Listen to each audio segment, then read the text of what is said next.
بسم اللہ الرحمن الرحیم۔ آج ہم سورہ تکاثر پڑھیں گے اور اس کی ٹرانسلیشن پڑھیں گے اور اس کی تفسیر پڑھیں گے انشاءاللہ تعالی۔ الہاکم التکاثر، لوگو تم کو مال کی بہت سی طلب نے غافل کر دیا، حتی زرتم المقابر، یہاں تک کہ تم نے قبریں جا دیکھیں، کلا سوف تعلمون، ان قریب معلوم ہو جائے گا، دیکھو تمہیں ان قریب معلوم ہو جائے گا۔ ثم کلا سوف تعلمون، پھر ان قریب دیکھو تمہیں معلوم ہو جائے گا۔ کلا لو تعلمون علم الیقین، دیکھو اگر تم جانتے یعنی علم یقین رکھتے تو غفلت نہ کرتے۔ لترون الجحیم، تم ضرور دوزخ کو دیکھو گے۔ ثم لترونها عین الیقین، پھر اس کو دیکھو گے عین یقین آ جائے گا۔ ثم لتسألن یومئذ عن النعیم، پھر اس روز تم سے شکر نعمت کے بارے میں سوال ہوگا۔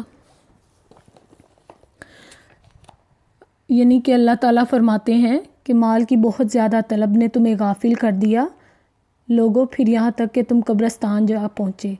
نہیں تم معلوم کر لو گے اور ابھی تمہیں علم ہو جائے گا۔ یوں نہیں، اگر تم یقینی طور پر جان لیتے بے شک تم جہنم کو دیکھ لو گے اور تم اسے یقین کی آنکھ سے دیکھ لو گے، پھر اس دن تم سے نعمتوں کے بارے میں ضرور سوال ہوگا۔ اس کی تفسیر میں کچھ ارشاد ہوتا ہے کہ دنیا کی محبت، دنیا کو پا لینے کی کوشش نے تمہیں آخرت کی طلب اور نیک کاموں سے بے پرواہ کر دیا۔ یعنی دنیا کی بہت زیادہ محبت نے، دنیا کو بہت زیادہ پا لینے کی کوشش نے تمہیں آخرت کی طلب سے، چاہت سے، خوف سے اور نیک کاموں سے دور کر دیا۔ تم اسی دنیا کے کاموں میں مشغول رہے یہاں کہ تمہیں اچانک موت آ گئی اور تم قبروں میں پہنچ گئے۔ نبی کریم صلی اللہ علیہ وسلم ارشاد فرماتے ہیں، اطاعت پروردگار سے تم نے دنیا کی جستجو میں پھنس کر بے رغبتی کر لی اور مرتے دم تک غفلت برتی۔ یعنی پروردگار کی اطاعت و فرما برداری تم نے دنیا کی جستجو میں پھنس کر بے رغبتی کر لی، یعنی کہ دنیا کی جستجو میں اتنا پھنس گئے کہ تم نے اطاعت پروردگار سے بے رغبتی کر لی اور مرتے دم تک تم نے غفلت برتی۔ حضرت حسن بصری رحمۃ اللہ علیہ فرماتے ہیں، ارشاد فرماتے ہیں، مال اور اولاد کی زیادہ کی ہوس میں موت کا خیال پرے پھینک دیا۔ یعنی بہت زیادہ مال اور بہت زیادہ اولاد کی ہوس نے جب آتی ہے تو یہ موت کا خیال پرے پھینک دیتی ہے۔ مسند احمد میں ہے، حضرت عبداللہ بن شخیر رضی اللہ تعالیٰ عنہ فرماتے ہیں، میں جناب رسول اللہ صلی اللہ علیہ وسلم کی خدمت میں جب آیا تو آپ صلی اللہ علیہ وسلم اس آیت کو پڑھ رہے تھے۔ آپ صلی اللہ علیہ وسلم نے ارشاد فرمایا، ابن آدم کہتا رہتا ہے کہ میرا مال، میرا مال، حالانکہ تیرا مال صرف وہ ہے جسے تو نے کھا کر فنا کر دیا، پہن کر پھاڑ دیا یا صدقہ دے کر باقی رکھ لیا۔ یعنی کہ نبی پاک صلی اللہ علیہ وسلم فرماتے ہیں کہ ہمارا حقیقی مال وہ ہے جو ہم نے کھا کر فنا کر دیا، پہن کر پھاڑ دیا یا صدقہ دے کر بچا لیا۔ یہ ہمارا حقیقی مال ہے جو کہ ہمارا حقیقی مال ہے۔ بخاری کی حدیث میں ہے کہ میت کے ساتھ 3 چیزیں جاتی ہیں جن میں سے 2 تو پلٹ آتی ہیں، صرف ایک ساتھ رہ جاتی ہے، گھر والے، مال اور اعمال۔ اہل و مال تو لوٹ کر واپس آ گئے اور نیک عمل جو اس نے کیے ہوں گے وہ اس کے ساتھ جائیں گے۔ مسند احمد کی حدیث ہے، ابن آدم بوڑھا ہو جاتا ہے لیکن 2 چیزیں باقی رہ جاتی ہیں۔ یعنی حضرت آدم علیہ السلام کا بیٹا اولاد یعنی بوڑھی ہو جاتی ہے لیکن اس کے اندر 2 چیزیں بہت زیادہ باقی رہتی ہیں، لالچ اور منگ۔ حضرت ایک ولی اللہ ہیں، حضرت ضحاک رحمۃ اللہ علیہ نے ایک شخص کے ہاتھ میں ایک درہم دیکھ کر پوچھا، یہ درہم کس کا ہے؟ اس نے کہا میرا۔ فرمایا تیرا تو اس وقت ہوگا کہ کسی نیک کام میں تو خرچ کر دے یا بطور شکر اللہ کے خرچ کرے۔ یعنی کہ انسان کا حقیقی مال یہ ہے کہ یا تو نیک کام میں حقیقی مال وہ ہے جو نیک کام میں خرچ کر دے یا اللہ کا شکرانے کے طور پر اس کو خرچ کرے۔ اللہ سبحانہ و تعالیٰ پھر دمکاتے ہوئے 2 مرتبہ فرماتا ہے کہ حقیقت حال کا تمہیں بھی یقین ہو جائے گا۔ اس سے مراد پہلے کفار ہیں، دوبارہ مومن مراد ہیں۔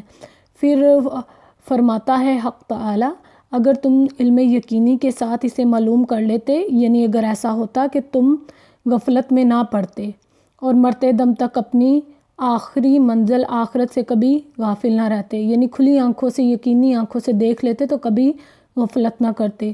پھر جس چیز سے پہلے دمکایا تھا اسی کا بیان کر رہا ہے کہ تم جہنم کو ان آنکھوں سے دیکھ لو گے کہ اس کی ایک ہی جنبش، یعنی ایک ہی جہنم کی ایک ہی جنبش، ایک ہی حرکت کے ساتھ اور تو اور انبیاء علیہم السلام بھی ہیبت و خوف کے مارے گھٹنوں کے بل گر جائیں گے۔ اس کی عظمت اور دہشت ہر دل پہ چھائی ہوگی۔ پھر فرمایا کہ اس دن تم سے نعمتوں کی باز پرس ہوگی، صحت، امن، رزق وغیرہ تمام نعمتوں کی نسبت سوال ہوگا کہ ان کا کہاں تک شکر ادا کیا۔ نبی کریم صلی اللہ علیہ وسلم کی حدیث پاک ہے، ابن جریر کی اسی حدیث میں ہے کہ حضرت ابو بکر رضی اللہ تعالیٰ عنہ، حضرت عمر رضی اللہ تعالیٰ عنہ بیٹھے ہوئے تھے، جو ان کے پاس حضور نبی کریم صلی اللہ علیہ وسلم آئے اور پوچھا کہ یہاں کیوں بیٹھے ہو؟ دونوں نے کہا حضور صلی اللہ علیہ وسلم بھوک کے مارے گھر سے نکل آئے ہیں۔ فرمایا اس اللہ کی قسم جس نے مجھے حق کے ساتھ بھیجا ہے، میں بھی اسی وجہ سے اس وقت نکلا ہوں۔ اب آپ صلی اللہ علیہ وسلم انہیں لے کر چلے اور انصاری کے گھر آئے۔ ان کی بیوی صاحبہ مل گئیں، پوچھا کہ تمہارے میاں کہاں گئے ہیں؟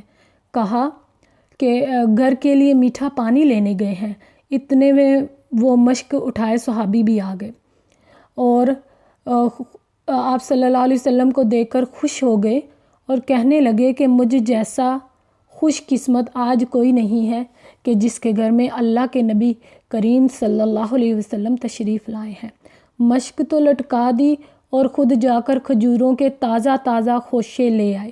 آپ صلی اللہ علیہ وسلم نے ارشاد فرمایا چن کر الگ کر کے لاتے تو جواب دیا، نبی کریم صلی اللہ علیہ وسلم فرماتے ہیں کہ چن کے کھجوریں الگ کر کے لے آتے تو جواب دیا کہ حضور صلی اللہ علیہ وسلم میں نے چاہا کہ آپ صلی اللہ علیہ وسلم اپنی طبیعت کے مطابق اپنی پسند سے کھجوریں ہیں وہ چن لیں اور نوش فرما لیں۔ پھر چھری ہاتھ میں اٹھائی کہ کوئی جانور ذبح کر کے گوشت پکائیں تو آپ نبی کریم صلی اللہ علیہ وسلم نے ارشاد فرمایا دیکھو دودھ والے جانور کو ذبح نہ کرنا۔ چنانچہ انہوں نے جانور ذبح کیا، آپ صلی اللہ علیہ وسلم نے وہیں کھانا کھایا۔ پھر آقا علیہ الصلوۃ والسلام نے فرمایا دیکھو بھوکے گھر سے نکلے پیٹ بھرے جا رہے ہیں، یہی وہ نعمتیں ہیں جن کے بارے میں قیامت کے دن سوال ہوگا۔ قرآن کریم میں ہے کہ اللہ سبحانہ و تعالیٰ ارشاد فرماتا ہے ہر شخص سے اس کے کان، اس کی آنکھ، اس کے دل کے بارے میں سوال ہوگا، یعنی قیامت کے دن ہر شخص سے سوال ہوگا۔ ہر شخص سے اس کے کان، اس کی آنکھ اور اس کے دل کے بارے میں سوال ہوگا۔ لوگ بہت غفلت برت رہے ہیں، صحت اور فراغت، یعنی نہ تو ان کا پورا شکر ادا کرتے ہیں نہ ان کی عظمت کو جانتے ہیں۔ یہ انہیں اللہ کی مرضی کے مطابق صرف کرتے ہیں، یعنی کہ نہ تو یہ انہیں اللہ کی مرضی کے مطابق صرف کرتے ہیں، استعمال کرتے ہیں۔ مسند احمد کی حدیث ہے، اللہ سبحانہ و تعالیٰ اللہ عز و جل عزت و جلال والا قیامت کے دن ارشاد فرمائے گا اے ابن آدم میں نے تجھے گھوڑوں پر، اونٹوں پر سوار کرایا، عورتیں تیرے نکاح میں دیں، تجھے مہلت دی کہ تو ہنسی خوشی آرام و راحت سے زندگی بسر کر، اور اب بتا کہ اس کا شکریہ کہاں ہے۔ یعنی اللہ تعالیٰ نے قیامت کے دن ہمیں جو نعمتیں عطا فرمائی ہیں، ایک ایک نعمت کا اللہ سبحانہ و تعالیٰ ہم سے حساب لے گا اور ایک ایک نعمت کے بارے میں ہم سے پوچھے گا۔ اللہ تعالیٰ ہمیں قرآن پڑھنے کی، عمل کرنے کی توفیق عطا فرمائے۔ قرآن کا علم حاصل کرنا اور قرآن پہ عمل کرنا یہ بہت بڑی سعادت ہے۔ یہ دنیا اور آخرت کی کامیابی جو ہے یہ قرآن پاک کا علم حاصل کرنا اور اس پہ عمل کرنے میں ہے۔ علم دین کی بہت زیادہ اہمیت ہے۔ علم دین ہی اصل میں دنیا اور آخرت کامیابی، علم دین حاصل کرنا اور اس پہ عمل کرنا دنیا اور آخرت کی کامیابی ہے۔ حضرت عبداللہ ابن عباس رضی اللہ تعالیٰ عنہ فرماتے ہیں حضرت سلیمان اللہ کے جو نبی ہیں علیہم السلام کو علم، مال اور بادشاہی میں سے ایک اختیار کرنے کا حکم دیا گیا۔ حضرت سلیمان علیہ السلام نے علم کو اختیار کیا، یعنی علم دین حاصل کیا دنیاوی اور دینی علم حاصل کیا تو انہیں علم کے ساتھ مال اور بادشاہی بھی عطا کر دی گئی. اور جو انسان دنیا اور آخرت کی کامیابی حاصل کرنا چاہتا ہے تو وہ علم حاصل کرنا شروع کر دے، علم دین حاصل کرنا شروع کر دے، تو اللہ تعالیٰ اس کی برکت سے اسے دولت بھی دے گا، مال بھی دے گا، عزت بھی دے گا اور سرداری بھی دے گا.